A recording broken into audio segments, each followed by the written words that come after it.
Boa tarde a todos. Que Jesus nos envolva sempre nessas vibrações de muito carinho e amizade durante todo esse estudo. Os nossos corações estão sempre agradecidos por estarmos numa casa espírita, por estarmos nessa reencarnação estudando a vida sob a ótica cristã e dos espíritos superiores. Nessa reencarnação, nós temos a oportunidade de rever antigos conceitos, preconceitos, ideias que nós trazemos, de uma certa maneira, condicionados. E a gente diz assim, aprendi isso, mas por que você acha isso? Não sei. Aprendi isso lá em casa, meu pai sempre falava isso, minha mãe. E a gente, quando se percebe, repetindo determinadas expressões, que com compreensão, a gente vê o quanto são descaridosas. Então, a doutrina espírita é essa luz que nos possibilita rever todos os assuntos, sem receio. Não por antigos preconceitos, nem medos, mas sim dentro da visão cristã. Então, quando a gente fala uma lei como uma pena de morte, nos dias de hoje, nós poderíamos falar assim, nossa, que tema difícil, né? Onde as pessoas estão todas, de uma certa maneira, com clamor muito grande para a mudança de legislação, para que leis sejam aprovadas de uma maneira mais severa. E a gente começa a ouvir um falar, escuta outro falar, vê uma reportagem, mas a gente escuta muita reportagem, o camarada vai ficar preso 50, 60 anos. E o Brasil não prevê uma pena com esse tempo, né? Nós não temos esse tipo de pena. Então também tem pessoas que colocam determinadas coisas sem o conhecimento técnico. E de uma certa maneira é meio arauto do pessimismo e do terror e do medo. Então a gente começa a entrar num processo de medo e de terror. E o que faz a criatura quando está com medo e terror? Ela se sente acuada, como ela não consegue resolver, ela quer o quê? Atacar. Vamos acabar logo com isso. Vamos atacar esse que está me atacando. Vamos exterminar. Isso aí é um recurso que nós já utilizamos como instinto de sobrevivência lá atrás. Pô, mas temos uma civilização aí no meio. Só do cristianismo para cá são 2017. Fora antes, tem toda uma civilização. Então, primeiramente, vamos lembrar de onde que surge essa ideia, né, dessa pena de morte. Primeiramente, vamos lembrar que nós vivíamos de uma forma nômade, nós tínhamos tribos, nós vivíamos em grupos, que uns protegiam os outros dentro daquela tribo, dentro daquele clã, poderíamos dizer assim. Então, o que na realidade acontecia? Quando eu sofria uma ofensa naquele grupo, eu tinha direito de me vingar imediatamente. Então a pessoa foi lá e me machucou, e eu ia lá de uma forma bruta, pegava lá um pedaço de pau e matava aquela criatura. Não existia uma questão que a gente pode chamar de proporcionalidade do fato. Houve um fato e eu vou reagir. Eu vou reagir de acordo com a minha força, a minha vontade, como é que eu estou naquele dia. E muitas vezes, quando quem me atacava era de outro grupo social, de uma outra tribo, de uma outra clã, toda a minha tribo partia para vingar aquele elemento. Então foram verdadeiros processos de carnificina. Uma morte atrás da outra. Quer dizer, não só bastava terminar com a vida do ofensor, daquele que causou um prejuízo, mas também dizimava a família dele inteira. Olha a desproporcionalidade. Então era assim. A vingança não acabava nunca, como se aquelas mortes e aquele sangue fosse de uma forma apacentar a dor pela ausência do ente querido ou pelo prejuízo causado. Será que a gente poderia falar assim, agora você fica calmo, ele veio aqui, machucou o seu filho, né? Tirou a vida do seu filho, pode ficar calmo, que agora ele está morto. Ah, então tá, agora eu não vou sentir mais dor, agora acabou tudo, agora eu estou bem. Isso não tem fundamento. Uma coisa não justifica a outra. E dessa lei, né, dessa vingança privada, então na realidade ela não tinha nada de justiça. Não é vingança. Vingança privada, vingança coletiva. É isso que vai dar início às rixas. Aí esse grupo que um persegue o outro. São vingança. Depois se passa, né, por uma coisa que deu uma melhorada e trocaram pela lei de Talião. Você viu, a lei de Talião foi a primeira ordenação com regra. Porque já tinha uma regra de proporcionalidade. Já era dente por dente e olho por olho. Antigamente não tinha proporção. Então começou uma proporção. Mesmo com aquele absurdo, o camarada perdia lá um olho, furava o olho do outro como se isso fosse compensar. Mas para ele já existia, era melhor do que perder a família inteira. Progrediu-se um pouco mais e entramos na casa da composição. Então começavam a fazer composições. Então, aquela perda lá, o camarada deu um prejuízo na minha casa, ou com gado, ele já não precisava morrer. Né? A gente fazia lá uma troca, ele me dava uma terra, ele já me dava dinheiro, ou então me trocava in natura, um produto. Então são as composições. Começa o processo de composição. A gente começa a entrar em acordo, tipo árbitro. Então a gente vai vendo como é que isso está caminhando. Depois se passa, sai-se dessa justiça particular individual, né, da vingança, e vamos para a justiça divina. Chegou a fase da justiça divina. O que é a justiça divina? Já não sou eu mais que estou matando o meu ofensor. Já é um processo de teocracia, onde os sacerdotes, um determinado membro, ele resolvia quem ia sofrer porque ele cometeu um crime. E todo mundo que comete um crime, ele infringe uma lei, o que ele merece? A punição. Então, nada mais a gente está falando de punição. Então, era vingança. A punição era me vingar. Então, a punição não vai vir, mas vai vir de Deus. Olha só, aí Deus vai punir. É a justiça de Deus, que antes chamava as ordalhas. Nada mais é, né, do que colocava a mulher, o marido colocava a suspeição que ela estava adulterando ele. Já bastava, não precisava ter prova, não. Então, ia lá no templo, pegava lá um determinado produto, uma maçaroca, misturava e dava para ela beber. Uma coisa horrorosa. Se ela não botasse aquilo para fora e nem passasse mal, ela era inocente. Agora, se ela tivesse uma reação, Deus avisou ali que ela é problemática, ela tem que morrer. Ou então, bota a criatura na água fervendo. Se ela sair dali bem, do orgia, não tiver problema, ela também é inocente. Então essa é a justiça divina. Joga o cara dentro do mar gelado. Se ele boiar, ele é culpado. E isso foi se estendendo até muitas dessas ordalhas na época da Inquisição. Onde, de uma certa maneira, Deus, né, contrariado pelo pecado que tinha que o outro expiar, na sua própria carne, ele ia ser o quê? Queimado. Entrava nas fogueiras. Depois se passa para a vingança pública, que é o momento que sai da mão somente do clero, né? E entra e o clero começa a dividir com os reis. Então é aquele momento que o rei já começa a ter uma divisão e ele já se compromete como Deus. Ele e Deus são a mesma pessoa. Então ele já decide, todos aqueles que contrariam o soberano, todos aqueles que vão contra a lei que ele determinou, né? Os camaradas subversivos, vai ter o quê? Vai receber uma punição. E vai morrer.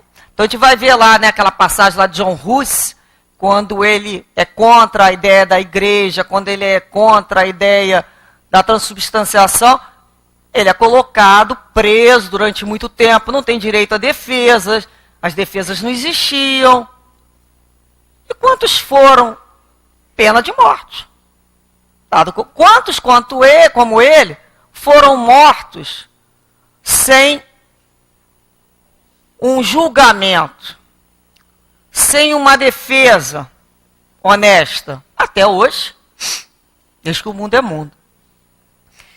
Então, vamos percebendo, mas pelo menos nessa época da vingança pública, que era feita pelo rei, já existia um elemento, que é o Estado.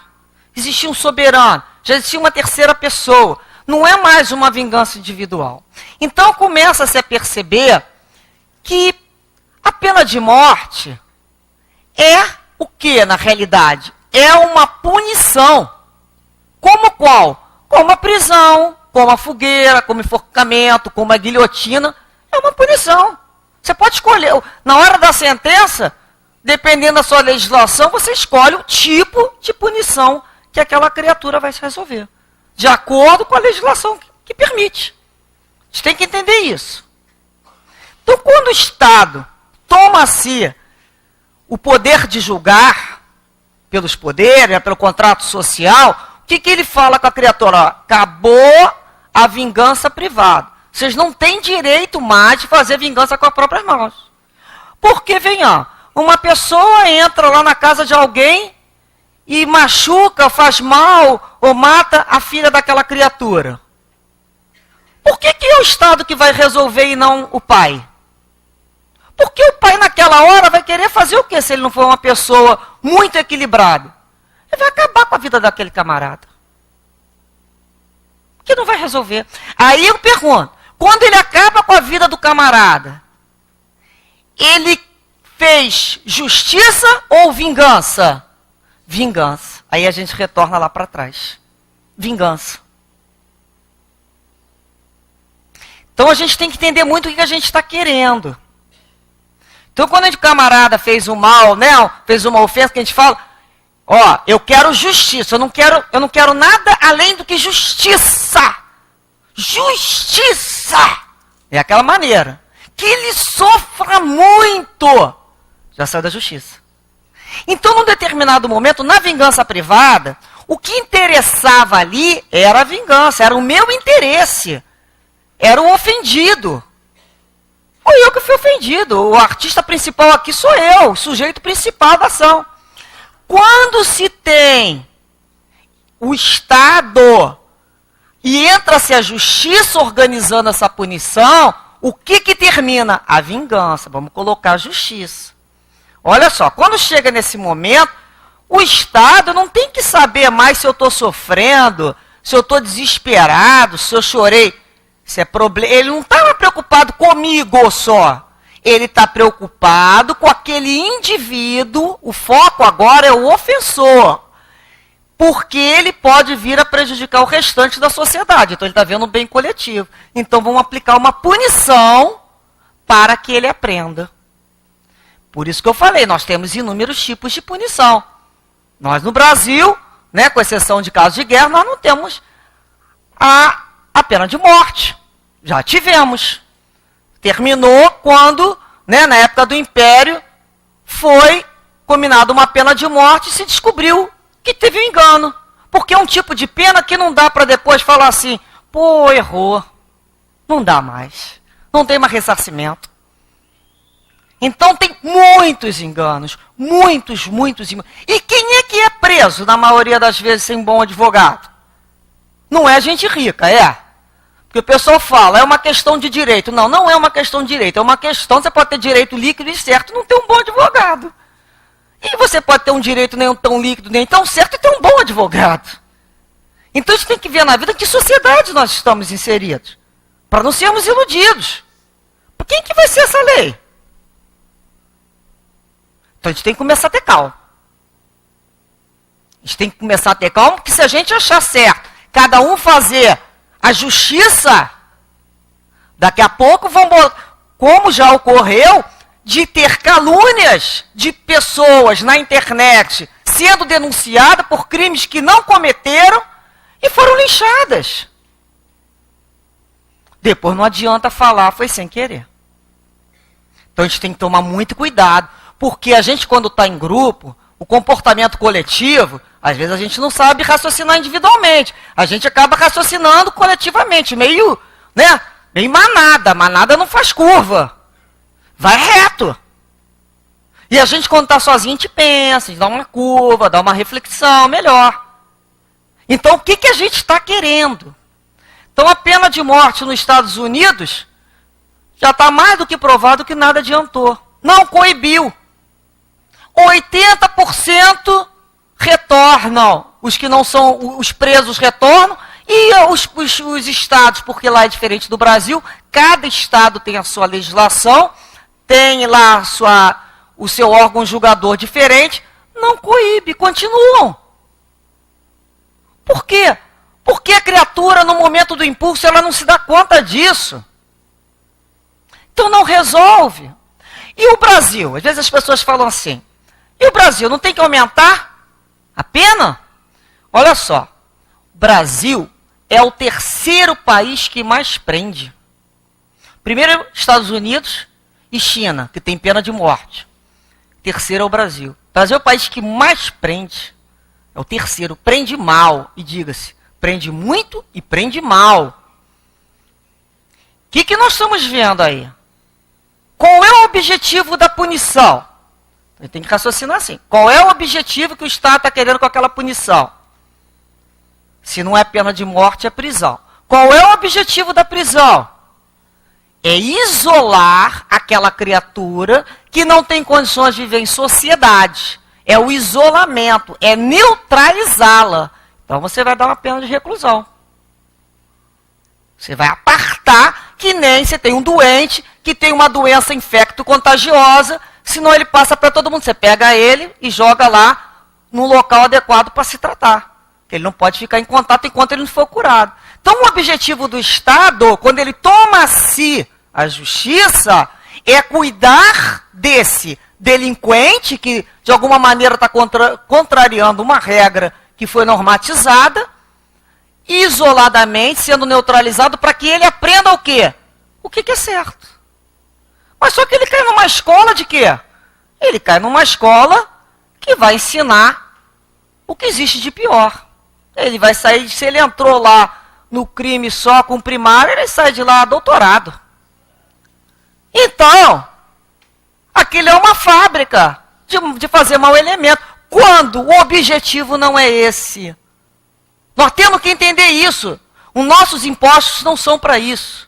É para o tratamento. Porque da mesma maneira que uma pessoa tem uma moléstia física ou uma moléstia na área da psiquiatria, da mesma forma o preso é um doente da alma. A gente tem que começar a ver como um enfermo. E a gente tem essa dificuldade.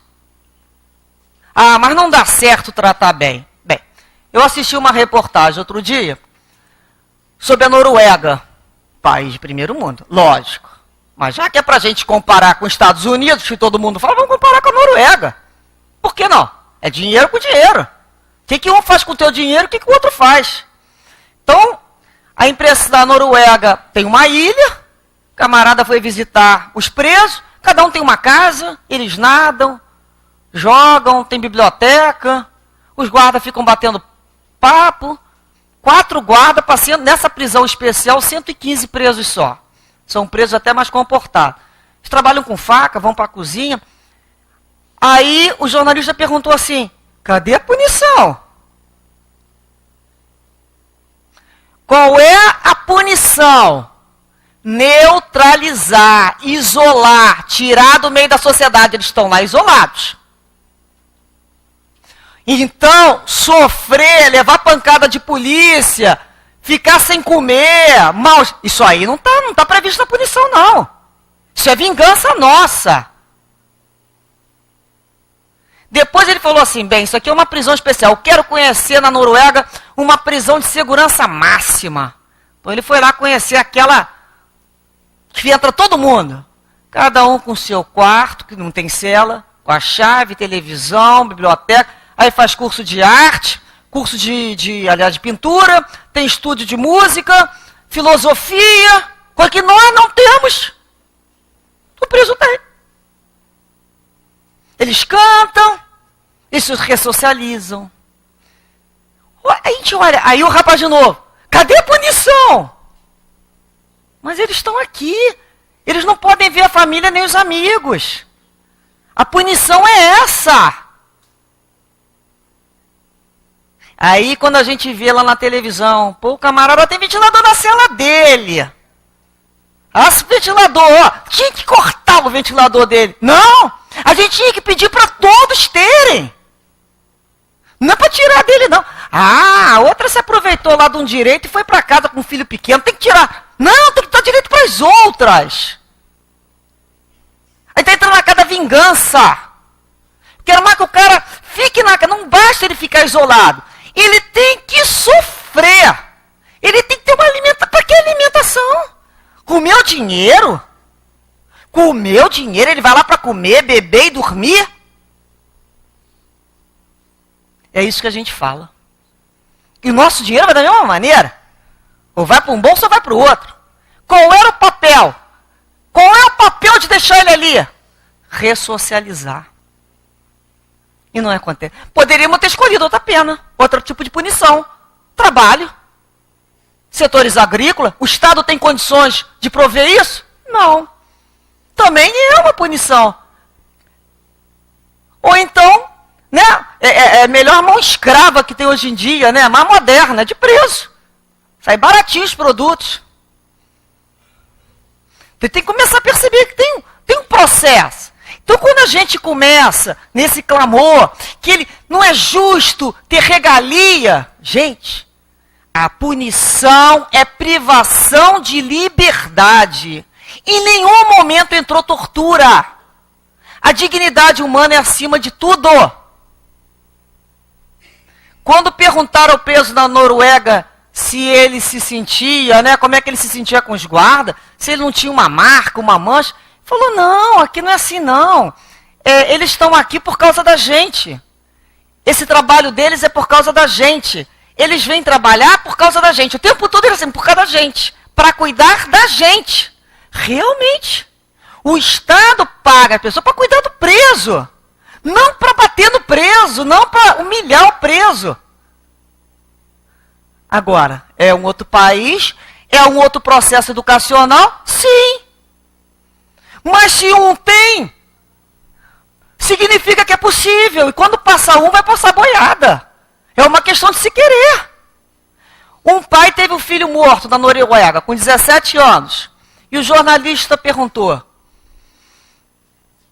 se eu não gostaria de matá-lo, ele, não. Mas não vai ter pena de morte, a prisão lá no máximo 21 anos de prisão. Mas você não gostaria, não sei o que, ele, não. Mas por que o senhor não mataria? Ele falou assim, porque eu não desceria ao nível que ele chegou de pensar que eu posso tirar a vida do outro. Porque eu não posso. Porque eu sei que eu não posso. Então, a gente começa a pensar que existe uma diferença. O que o outro pensa e o que eu penso. Apesar de estarmos juntos, cada espírito vai ter o seu senso de maturidade. Então, primeiramente, vamos nos cuidar muito para que não viremos os famosos vingadores de plantão e não confundir quando a gente fala assim, eu quero justiça. Já viu que a gente, quando está vendo filme de bandido e mocinho, que morra! Quando no filme. Mas aquele sentimento ali de perseguição que a gente ainda tem. É lá de trás. É lá de trás. Então é quando a gente começa a pensar, olha só, quanto tempo de civilização para eu entender que eu não posso mais fazer justiça pelas próprias mãos. Para eu entender que está na lei divina. Não matar. Não matar. Está no mandamento divino. Bem, vamos ver dentro as nossas razões contra a pena de morte como espíritas. Fizemos pela parte histórica, vamos pela parte espírita. Primeiramente, o espírita, a doutrina espírita, nos fala sobre reencarnação, sobre imortalidade da alma, individualidade do ser. Ué, se é imortal, o corpo perece, quando você tira o corpo, está matando quem? Um corpo. O espírito não é morto. E quem é que tem as emoções, os sentimentos? É o corpo ou o espírito? É o espírito. Portanto, não se elimina aquele sentimento. Tu te começa a lembrar que nós, né, somos espíritos que nos encontramos em diferentes graus de conhecimento intelectual e moral. Somos diferentes. Tem uma escala evolutiva.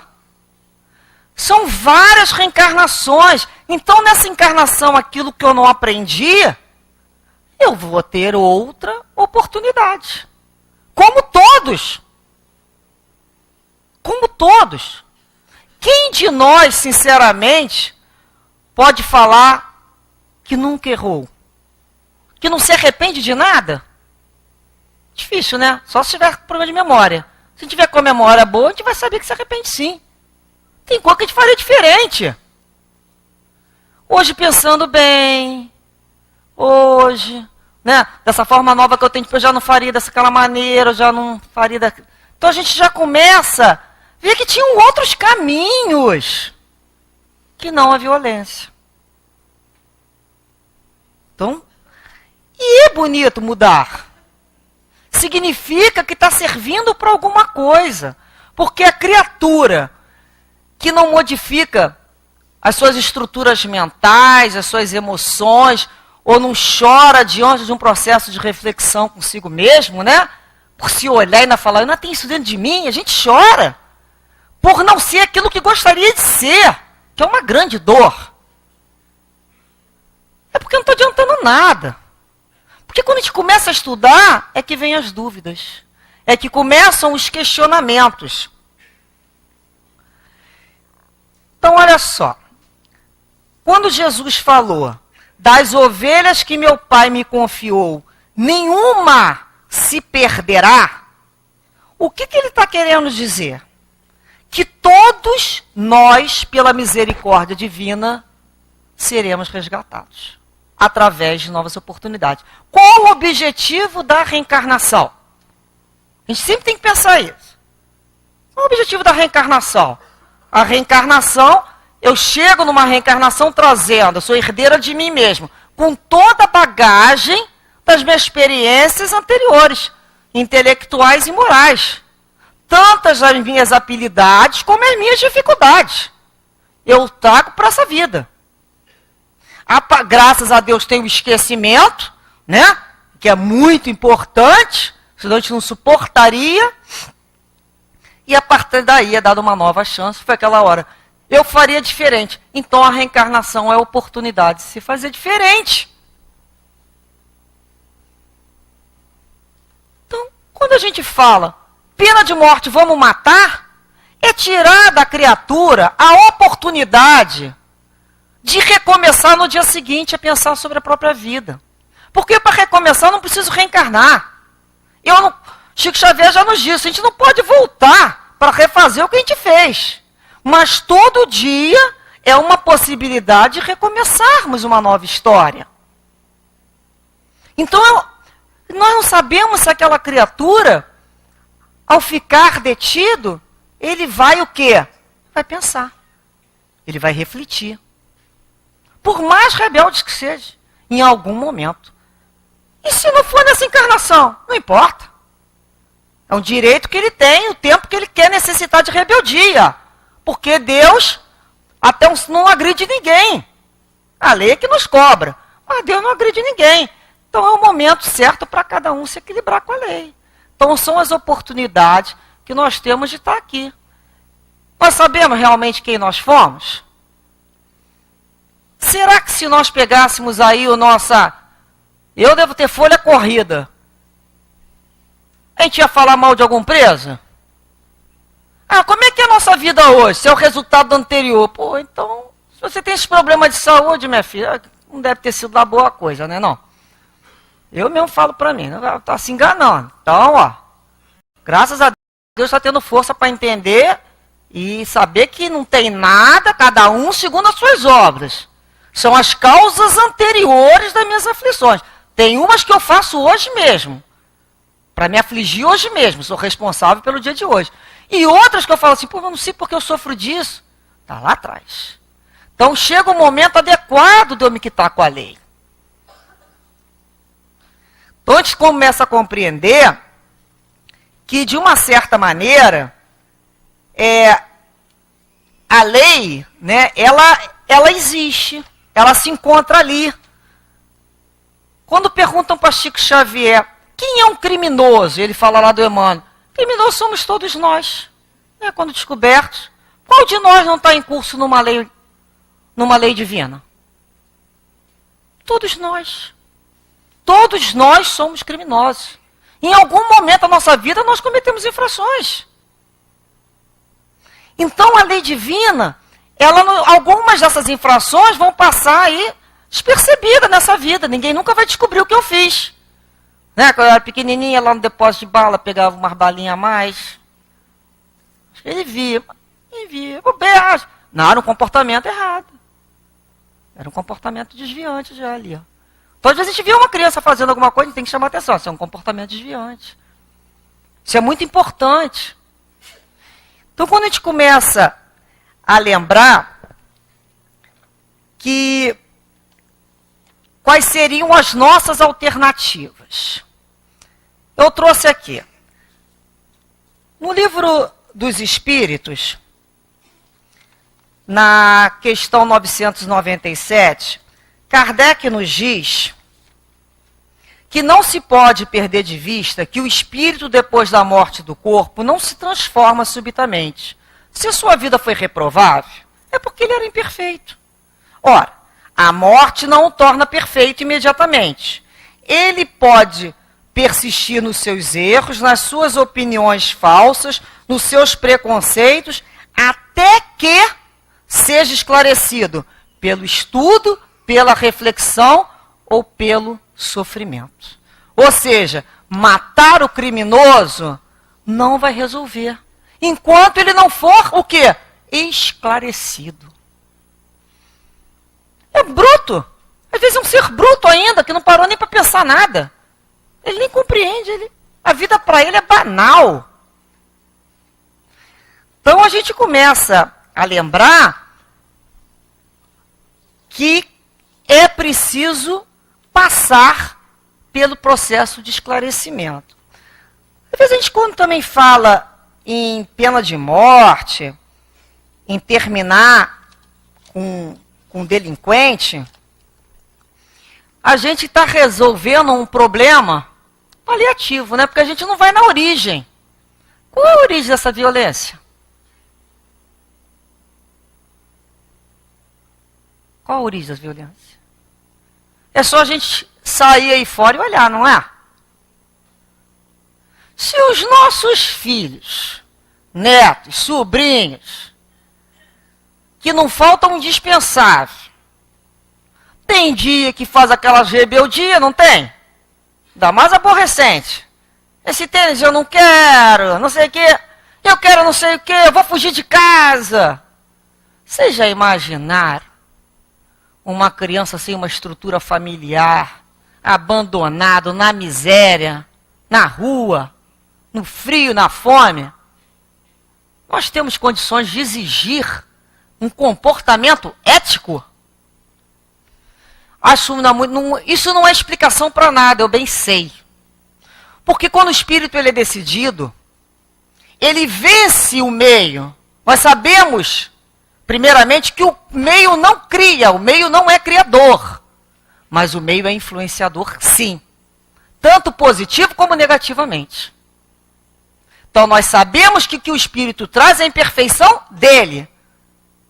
O que ele traz ainda com esses maus vícios que ele traz na própria alma é a imperfeição dele como espírito. Mas não podemos negar que o ambiente socioeconômico vai fazer uma diferença.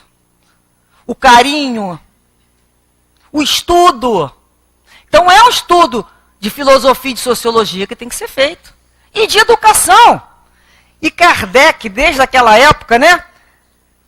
Ele deixou na questão 685, na nota dele, sobre trabalho, no finalzinho ele fala assim, que não adianta também botar só o homem para trabalhar, né? A gente sabe que necessita do trabalho. Ele fala assim, há um elemento que quase não se faz pesar na balança, e sem o qual a ciência econômica não passa de uma teoria. É a educação. Não a educação intelectual, mas a educação moral. Tampouco a educação moral através dos livros. Mas aqui consiste na arte de formar os caráteres e aqui incute hábito, pois a educação é o conjunto dos hábitos adquiridos. Quando se considera a massa de indivíduos lançado todos os dias na torrente da população, sem princípios, sem freios, entregues aos seus próprios instintos, devemos nos espantar com as consequências desastrosas que daí resultam? Não, né? Então, quando a gente começa a pensar, educação moral. A gente lembra o quanto é difícil educar. Concordar com o filho é fácil. Tem filho que cansa de... Ah, tá, vai. O difícil é educar. É incutir bom hábito daquele espírito que chegou naquela casa. Às vezes é um espírito que não tem nem hábito de higiene. Não sabe nem tomar banho. Você ensina e demora. Parece que não aprende. Cada espírito está vindo com a sua necessidade, com a sua dificuldade. O que aquele espírito chegou no meu lado? O que ele está pedindo? Então a gente começa a lembrar da educação. E nessa folhinha de hoje mesmo, do Emmanuel, está escrito: apartai o criminoso do crime. Como aprendeste a separar o enfermo da enfermidade. Educai o irmão transviado, quanto curais o companheiro doente. Então é a educação que eu tenho que aprender a levar. A educação moral. É o bom hábito. Vocês lembram que antigamente, né, as pessoas andavam pela rua, pelo carro, andavam de carro, tomavam refrigerante, jogavam copo, a lata, não é? Pelos vidros do ônibus. Hoje, as pessoas já olham você assim. Todo mundo já melhorou nisso aí. Às vezes a gente tem o hábito, né? Que nem eu, de falar muito alto, de rir, de gesticular, blá, blá, blá, blá. Às vezes você vai para um grupo que nem eu fui, as pessoas falam baixinho, quase não se mexem, e começam a olhar para você. Você tem que aprender a diminuir o tom de voz. As pessoas pensam que você está brigando com elas. E fala, não estou brigando não, minha voz é assim mesmo. Deseducado, você é deseducado. Tem que aprender. Dependendo do grupo, tem determinadas culturas. Então o ser humano é adaptável. Então se uma pessoa recebe educação, aula de arte, filosofia, pode fazer esporte, história, geografia, né? Aprende a ler bons livros, a viajar. Você acha que ela não vai mudar? Por quê? Ninguém que conhece alguma coisa melhor continua fazendo aquilo que já considera ruim. Quando a gente descobre uma coisa melhor, a gente vai fazer a coisa melhor. É sempre assim. Nós temos o instinto do progresso, nós queremos progredir, nós queremos crescer. Olha só no livro, tá assim, olha. Deus permite que se reúnam no mesmo planeta em observação à lei de cooperação que rege os seres, dando a uns a necessidade de bons exemplos e de amparo para se regenerarem, e a outros a oportunidade de colaborar na recuperação e resgate dos equivocados, oportunidades que, por sua vez, irá auxiliar os mais adiantados a se resgatarem dos crimes que praticaram no passado, próximo ou remoto, contra indivíduos e a humanidade. Então, é quando a gente começa a perceber que não adianta só eu me educar, só eu educar o meu filho, ou o meu sobrinho, ou o meu neto. É quando a gente se propõe a utilizar aquilo que a gente aprendeu para ser um agente multiplicador. Porque quando nós somos multiplicadores do processo de ensinamento, o que eu estou fazendo com o outro? eu estou resgatando de alguma maneira os meus erros. Porque eu já sei como é errar. Por isso que eu sei ensinar erro. Sabe por que eu sei dizer que aquilo está errado? Porque eu já errei. Então eu sei dizer que está errado. Já passei por aquilo ali, já errei muito. E muita gente já teve muita paciência comigo. Então agora, nada do que anormal do que eu passar pelo processo de fazer com o outro aquilo que fizeram comigo. Você imagina se Jesus tivesse desistido da gente? Por que ele veio à Terra, né? Porque viu luz. Viu possibilidade de crescimento e progresso. Tem hora que a gente olha pra a gente faz umas atitudes que a gente mesmo tem vontade de desistir da gente, não tem? A gente fala, acho que eu não vou ter jeito, não. Eu estudo e não aprendo, olha só o que eu fiz. Não podia mais ter feito isso. Mas nós estamos dentro de um processo, a natureza não dá salto. Se meu mentor espiritual, Jesus não desistiu de mim, eu vou desistir? Não posso. Tem que continuar na luta. E de alguma maneira, quando eu saio para auxiliar o outro, eu aprendo um pouquinho mais. Porque ele mostra um outro ponto de vista que eu não tinha parado para perceber. Então Jesus, né, quando a gente falamos da doutrina espírita, a gente vai lembrar que Jesus nos ensinou que não veio para os sadios, e sim para os doentes. Jesus veio para os doentes. Então, quando a gente começa a falar assim, olha, eu sou cristão sim, mas não me fala para perdoar fulano, isso não vai funcionar. Eu sou mesmo a favor de uma lei mais severa. Isso significa que ainda não está ecoando lá dentro de nós Jesus. Ainda não está.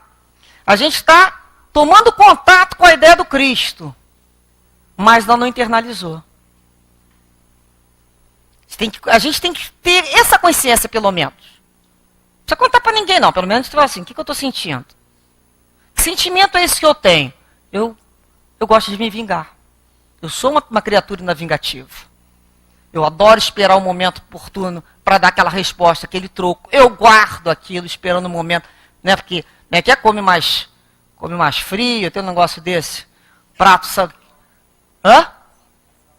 Pela borda, não, e come um prato que se prova frio, né? Isso mesmo, viu? Vocês sabem. Então nós começamos a perceber o que está lá dentro, para a gente não ser aquela criatura de fronte, né? A cabeça aqui dentro. Eu sou religioso. Não saio lá do centro, ou então não saio lá da igreja, ou então não saio lá... Mas, a pena de morte eu sou a favor. Então, tem alguma coisa errada. Então a gente tem que chegar lá dentro e se olhar.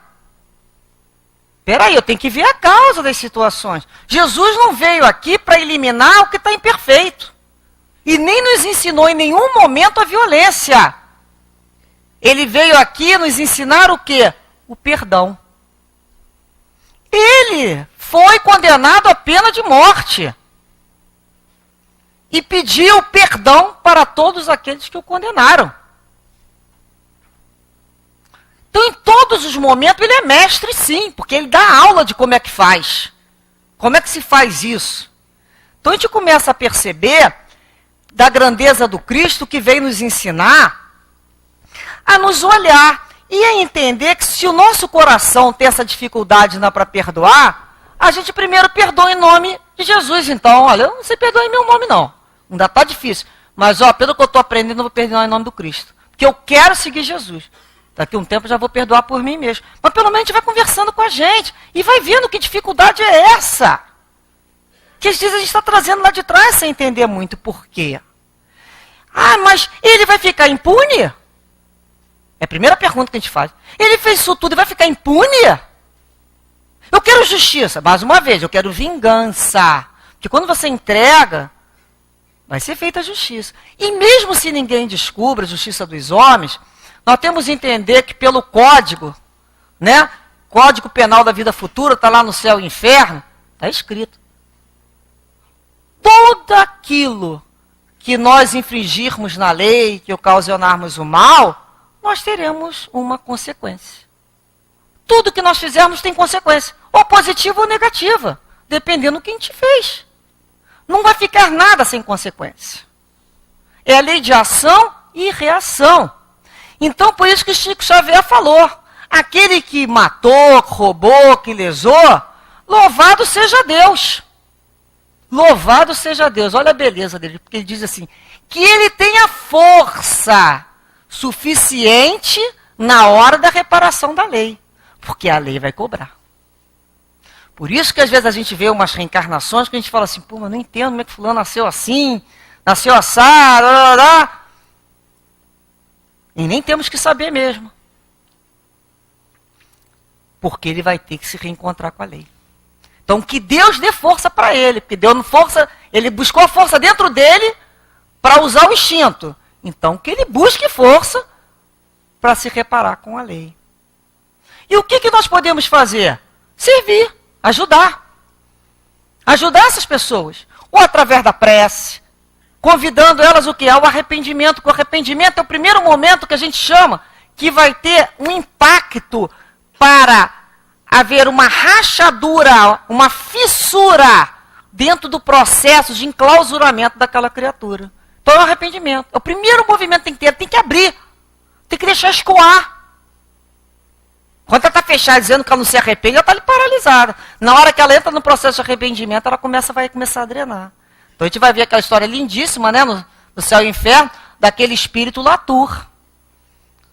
Se comprometendo com Deus, né? Foi um espírito que recebeu pena de morte, fez várias atrocidades, mas se comprometendo a retornar e ajudar outros irmãos para não cair no erro que ele caiu. Então é o momento do arrependimento. Que arrependimento? Ele falava o tempo todo, que arrependimento? Que vontade de retornar para reparar. Ele vai ter que esperar um momento adequado. Nós temos nesse livro aqui, da Dona Idalinda de Aguiar Matos, Detalhes de Vida, que é uma experiência dessa senhora dentro dos presídios. Né? É um livro muito bonito que ela relata uma série de situações vivenciadas nos presídios lá de Santa Catarina e principalmente aqui do Rio de Janeiro. Aqui ela é do grupo do Ameline Boudet, que deu a ideia, o início desse grupo, e nós aqui do Leon Denis, eu trabalhei junto a esse grupo uns bons anos, dentro também do presídio, dentro do Bangu, dentro da penitenciária. E lá, de perto, no trabalho diário, é o momento que nós mais aprendemos o valor da educação moral, da educação espírita. É quando você fala para o preso que não tem morte, que ele é imortal, que ele é um espírito imortal. Quantos acreditam ali que eu vou para o inferno? Porque receberam essa educação do tal do inferno, e se está perdido por 10, perdido por 20, não estão nem mais aí, já estou mal mesmo, já vou para o inferno, então eu vou levar mais outros comigo. Então quando você fala, meu filho, não tem inferno, você vai ter que voltar para reparar. Para essa tua conta agora e começa. Quando você fala para o detento que ele tem uma vida, uma eternidade pela frente, a visão dele já muda. Porque ninguém que você diga, olha, você não tem mais oportunidade, é só essa aqui, vai ter vontade de mudar. Olha, e como visitante, né, a gente sabe já dizer, é muito triste. Então ninguém está no bem bom, como as pessoas falam. Não tem como ter bem bom num cubículo. É só a gente fazer a experiência, ficar trancado em casa, às vezes por problema de doença, uns 2 meses, para a gente ver o que é o desespero. De ficar em casa, com tudo. Nós somos ser que precisamos da sociedade, do outro. Então, dentro com os presos, a gente aprende muito. A gente aprende que existe equívocos, sim, que muitos mudam, que muitos saíram dali e não mais retornaram. Mas cadê a sociedade? Quando eles acabam de cumprir a punição, o que foi colocado terminou, mas não terminou. Eles vão carregar uma pecha, né? são estigmatizados. As pessoas não querem confiar. E a gente não sabe quem está do nosso lado. E a gente às vezes namora, não sabe com quem. Mas está estigmatizado para arranjar um emprego. Então a gente tem que rever os nossos conceitos, porque eles têm mães e nós temos filhos. E o sofrimento de uma mãe é muito grande. Então, de um pai, de uma mãe, de uma avó. Então pensemos sim, que nós temos que vencer a violência através de uma educação. Investir em educação, não em fábrica de delinquentes. É isso que a gente tem que começar a buscar. Aonde a gente prefere, né, como país, investir. Abandonemos a vingança. Para encerrarmos, vamos lembrar de Jesus, junto à mulher adúltera, que ele soube muito bem separar o erro da pessoa. Então, o que ele disse, né? Aquele que tiver sem erro, que lhe atire a primeira pedra. Quem vai tirar a primeira pedra? Em sã consciência. Naquele momento ele nos chama num processo de introspecção. Olha para dentro de você. Você pode tirar a primeira pedra? Então foram saindo os mais velhos, até que foram saindo os mais novos. Por fim ele perguntou para ela, cadê os teus acusadores? Se foram. E o que ele diz? Eu também não te condenarei. Quer dizer, Jesus não condenou. Mas disse, vai e não peques mais. Vai e não erres mais. Então ele separou a criatura, a pessoa, a mulher, do equívoco. Ele não foi complacente que aquilo estava certo. Ele sabia que aquilo estava errado. Mas ele separou. E não julgou. Julgue então aquele que tenha, né, a possibilidade. Que possamos então, em nossas orações e nossas preces, lembrarmos desses nossos irmãos, não mais inimigos, do qual nós buscamos vingança. Inimigo a gente busca vingança. Quando a gente começa a olhar o outro como irmão em Deus, a gente já deseja que ele aprenda, que ele se recupere, que ele se restabeleça e retorne ao convívio da sociedade. Que ele tenha mais uma chance, que é muito triste uma segregação. Sabemos que dor nenhuma da perda de um ente querido vai cessar pelo fato de um outro sofrimento. Saibamos olhar que aquele que se foi fechou um ciclo, às vezes fechou um resgate, mas aquele que ofendeu abriu um ciclo que vai ter que se quitar com a lei.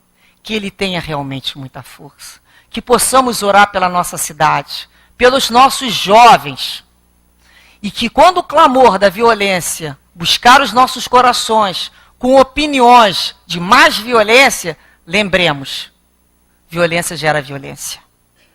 E nós somos criaturas que já falamos que moramos no país, não é? Do Evangelho. Não é isso que nós falamos? A terra do Evangelho. Não é o Brasil? Então, nós já temos que ter a busca pela paz, pela compreensão e, acima de tudo, pelo perdão. Que Jesus abençoe a cada um de nós. Muito obrigado.